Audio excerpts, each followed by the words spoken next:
저는 이나리 플라워 케이크의 이나리입니다. 오늘 영상은 앙금플라워 떡케이크 창업 절차와 준비 과정에 대해서 조금 이야기를 해볼 건데요. 아무래도 창업이 처음이신 분들이 많다 보니까 굉장히 어려워하시는 분들이 많으신 것 같아요. 저도 처음에 창업을 처음 하기 때문에 조금 어려웠던 부분들이 있어서 그 부분들을 공유하고 알려드리고자 합니다. 창업 절차를 소개해 볼게요. 먼저 창업 절차 전에 많은 분들이 궁금해 하시는 부분입니다. 자격증 부분인데요. 자격증 과연 꼭 따야 하나요? 저는 아니라고 말씀을 드리고 싶습니다. 왜냐하면 앙금플라워 떡케이크를 만들어 보시는 분들은 알겠지만 개인의 기술과 개인의 역량 차이예요. 그래서 떡에 관해서는 자격증이 국가 자격증이 있는데 앙금플라워에 대해서는 국가 자격증이 없는 상황입니다. 그렇기 때문에 어떤 공방에서 자격증을 따기 위해서 내가 그 공방에 가서 배워야 하느냐? 그건 아니라고 말씀을 드리고 싶고요. 현재 발급되고 있는 모든 자격증은 민간에서 발급되고 있는 것입니다. 그래서 앙금플라워 떡케이크 협회도 여러 가지가 있거든요. 그것도 스타일 맞춰서 잘 알아보시면 좋을 것 같고요.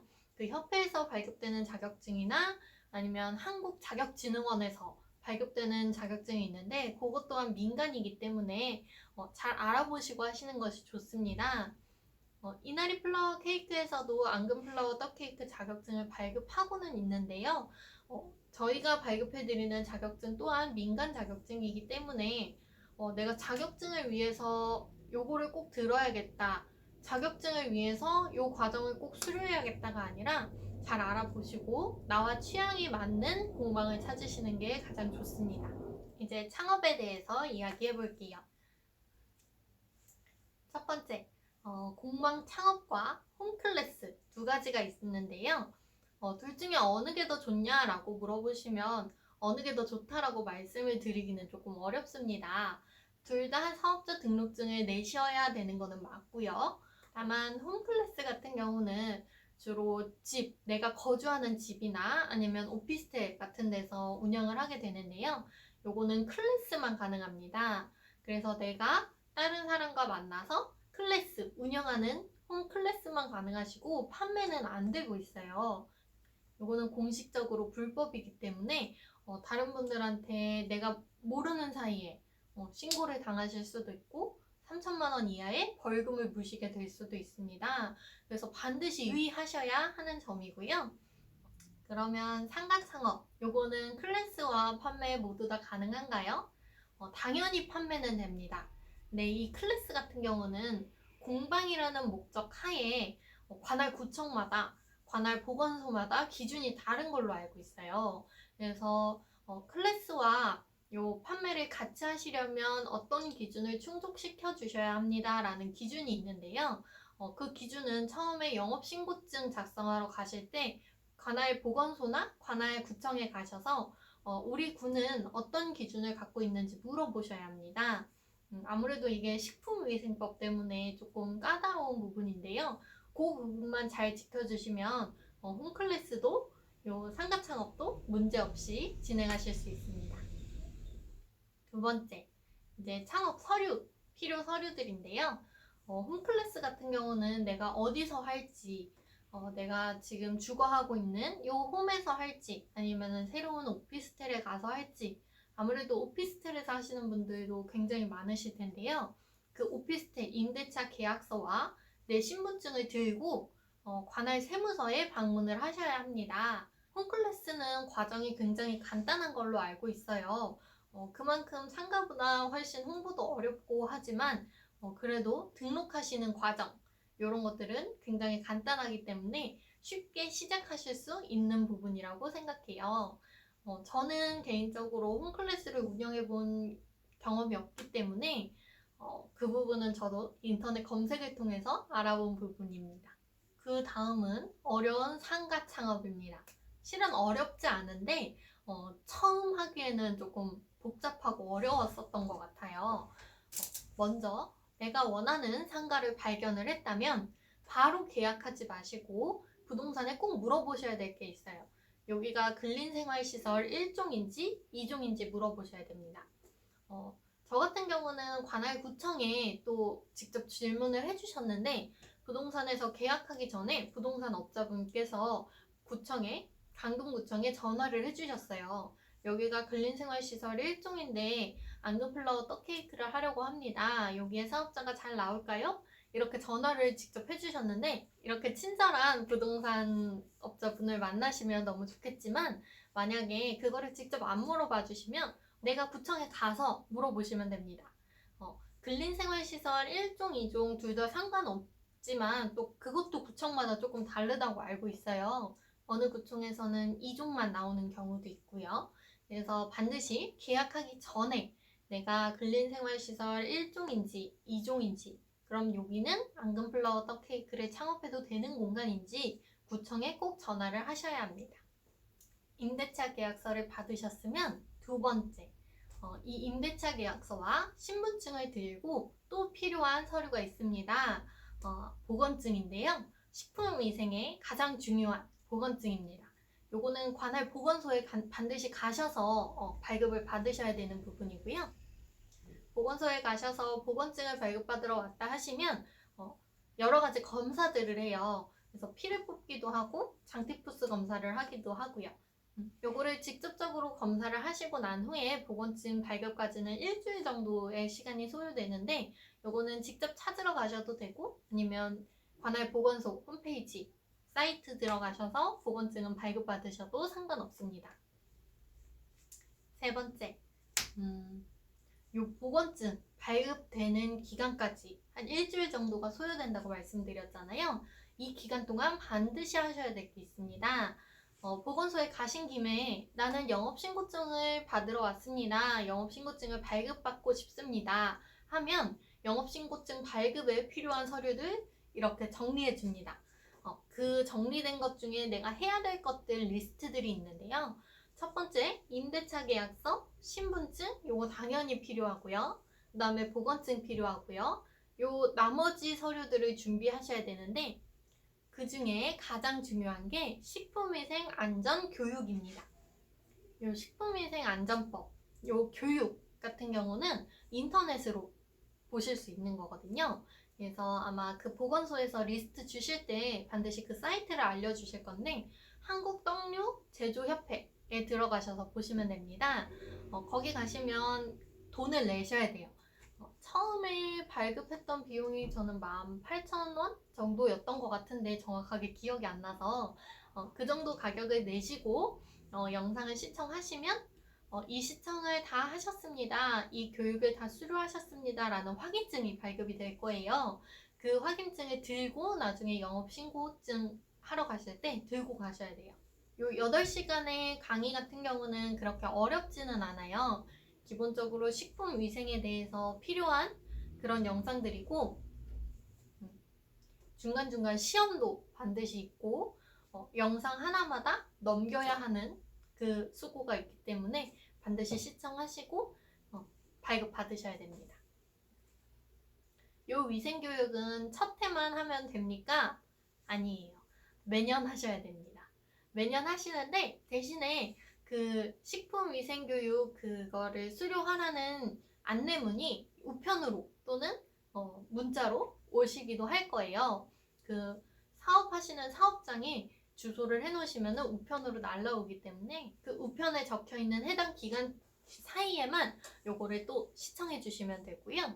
만약에 인터넷으로 하시는 게 어렵다 하시는 분들은 거기에 지정 날짜가 나옵니다. 가셔서 교육 받으시는 방법도 있으니까요. 위생교육은 매년 하셔야 된다는 거 알고 계셔야 됩니다. 그리고 매년 돈도 따로 냅니다. 그리고 이제 교육을 이수하셨다면 내 거 분류를 아셔야 돼요. 내가 영업신고증에 어떻게 분류가 되는지 아셔야 되는데 강동구청에서는 즉석판매 제조업으로 저를 분류를 해주셨어요. 그래서 즉석판매 제조업 같은 경우는 내가 그거를 제조를 어떻게 해야 하는지 하고 있는지 그 과정을 적어서 내라고 하시거든요. 그렇게 어렵지 않아요. 요거는 내가 떡을 어떻게 만들고 떡을 몇 분 찌고 앙금플라워 기법은 어떻게 되고 이런 것들을 그냥 적어서 내면 되시는 것들이기 때문에 어렵지 않게 작성하실 수 있을 거예요. 이렇게 5가지를 준비하다 보면 아마 보건증이 발급이 될 시기가 오실 거예요. 보건증 같은 경우는 그럼 첫 해에만 하면 되나요? 아닙니다. 이것도 위생교육과 같이 매년마다 하셔야 되는데요. 위생교육과 차이점이 있어요. 위생교육 같은 경우는 매년 초에 우편물이 날라옵니다. 그래서 내가 까먹고 있어도 이 우편물을 보고 아, 나 교육 들어야 되는구나 하고 사이트 들어가셔서 들으시면 되는데 보건증 같은 경우는 아무 알람도 오지 않아요. 그래서 내가 보건증 날짜가 지났는지 알 수 없습니다. 그리고 매년 초에 가시는 게 아니라 내가 처음 개업할 때 발급했던 그 날짜 기준으로 1년을 채워서 가시는 거기 때문에 반드시 잊지 말고 계셔야 돼요. 요거는 6개월에서 1년마다 보건소에서 위생 점검을 나오게 되는데 그때 확인할 때 꼭 보여드려야 되거든요. 요거 어기시면은 이제 벌금까지는 아니더라도 경고 처리나 다른 조금 안 좋은 점을 들을 수도 있으니까 반드시 체크하셔야 될 목록에 포함하셔서 공방이나 어디 리스트에 적어 놓으시는 게 좋습니다. 이 5가지 서류가 다 준비됐으면 우리 이제 영업신고증 발급받아야 되잖아요. 영업신고증 발급할 때 보건소에서 나오는지 이 부분은 저도 검색해서 알았는데 저 같은 경우는 영업신고증 발급 때는 나오질 않았어요. 근데 나오시는 경우가 있다고 하더라고요. 그 나오시는 이유는 여기가 이제 앙금플라워 떡케이크를 하기에 적합한 곳인지 환풍기 설치나 위생상 괜찮은 곳인지 이런 것들을 체크하러 나오시는 건데 저 같은 경우는 영업신고증 발급할 때 나오시진 않고요. 영업신고증 발급하고 사업자 등록증도 발급하시고 이제 본격적으로 영업을 시작했을 때 한 달 이내 정도에 방문을 해주셨던 것 같아요. 그러니까 내가 영업신고증 발급할 때 보건소에서 나오지 않았더라도 빠른 시일 내에 보건소에서 방문할 수 있다는 점 잊지 말고 계셨으면 좋겠습니다. 자, 영업신고증까지 준비가 끝나고 나면 이제 사업자 등록증을 발급받으러 갈 거예요. 그래서 영업신고증, 그리고 임대차 계약서, 신분증을 들고 세무서로 방문을 하시면 되는데요. 세무서 가시면 작성하는 표가 있어요. 내가 뭘 하러 왔는지 그거 미리 작성하셔서 번호표 뽑고 이제 일반 은행처럼 기다렸다가 순서가 되시면은 가서 내 임대차 계약서, 신분증, 그리고 영업신고증과 작성하신 그 문서를 들고 제출을 하시면 됩니다. 세무서에 가시면 특별히 해야 될 일은 없고요. 간이과세자랑 일반과세자가 분류가 되는데 요거는 내가 선택할 수 있는 일이 아니에요. 여기서 이제 업태, 종목 같은 것들도 나눠주시는데 그거는 그 해당 세무서에 분류되어 있는 그 기준대로 되는 거기 때문에 특별히 내가 어떻게 요구하거나 신청할 수 있는 것은 없습니다. 요 간이과세자랑 일반과세자 당연히 간이과세자가 좋겠죠. 아무래도 세금을 덜 낼 수 있으니까. 근데 이것도 내가 선택하는 것이 아니기 때문에 관할 세무서마다 조금 기준이 다른 걸로 알고 있어요. 저는 처음 발급받을 때 간이과세자로 발급을 받았었는데 다른 지역의 다른 공방 선생님들은 일반과세자로 처음부터 분류되시는 경우도 있더라고요. 세무서에서 사업자 등록증과 같이 한 가지 더 추천드리고 싶은 거는 바로 통신판매업입니다. 통신판매업 같은 경우는 우리가 SNS나 블로그나 뭐 다른 것들을 통해서 홍보하는 것까지는 괜찮은데 홍보가 아니라 직접적으로 판매를 하게 되는 경우 그거는 통신판매업 그 법상 걸리게 되어 있어요. 그러니까 이 통신판매업을 신청하지 않은 상태에서 인터넷이나 SNS를 통한 판매는 금지되어 있기 때문에 통신판매업을 반드시 신청하시고 요거를 판매를 하셔야 되거든요. 통신판매업 신청은 따로 돈이 드는 과정이 아니에요. 그러니까 굳이 신청을 안 하실 이유가 없겠죠. 통신판매업과 사업자 등록증 같이 세무서에서 발급받으시면 좋고요. 이거는 바로 그 자리에서 요거를 만들어서 주시기 때문에 금방 받아오실 수 있을 거예요. 이제 관할구청으로 다시 가셔야 됩니다. 관할구청 가시면 이제 세금을 낼 거예요. 세금 내는 용지를 2개 정도 주는데 하나는 2만 얼마짜리하고 하나는 4만 얼마짜리예요. 뭐 등록면허세 같은 건데 그거까지 내시고 나면 이제 공식적으로 관할 구청이나 관할 보건소나 세무서까지 가는 일은 끝난 거예요. 수고하셨습니다. 여기서 한 가지 더 추천을 드리자면 주로 이용하시는 은행에 가셔서 기업용 계좌를 만드시는 것을 추천드려요. 그래서 기업용 계좌 만드시고 또 사업자용 카드를 만드시게 될 텐데 그거는 체크카드나 신용카드 다 상관없으시고 혜택이 많으신 걸로 선택하시면 됩니다. 기업용 계좌를 만드는 이유는 꼭 필요한 것은 아니지만 내가 세금이나 이런 거 계산하실 때 조금 더 편하거든요. 그래서 기업 전용 계좌를 따로 만드시면 좋고, 그다음에 신용카드나 체크카드 만드시고 나면 국세청에 따로 등록하시면 가장 좋습니다. 국세청에 내 사업자 요거 입력하시고 나서 거기서 그 카드 입력하시는 공간이 있어요. 최대 5개까지인데 요거 입력하고 나시면 내 지출이 알아서 계산이 됩니다. 우리가 2월이랑 5월에 2번 세금 신고를 하게 되어 있어요. 요 세금 신고 하실 때 내가 굳이 영수증을 다 모아놨다가 아니면은 내 지출 사항을 다 적어놨다가 하지 않으셔도 카드에서 나가는 그 금액들이 다 인정이 되기 때문에 물론 100% 인정되지는 않지만 일정 부분 많이 인정이 되기 때문에 반드시 카드 만드시고 계좌 만드셔서 국세청에 등록하시는 것이 좋습니다. 오늘 제가 준비한 영상은 여기까지고요. 더 궁금하신 부분이 있으시면 개인적으로 댓글을 달아주시면 제가 말씀드릴 수 있는 한에서 말씀을 드리도록 하겠습니다. 오늘도 시청해주셔서 감사합니다.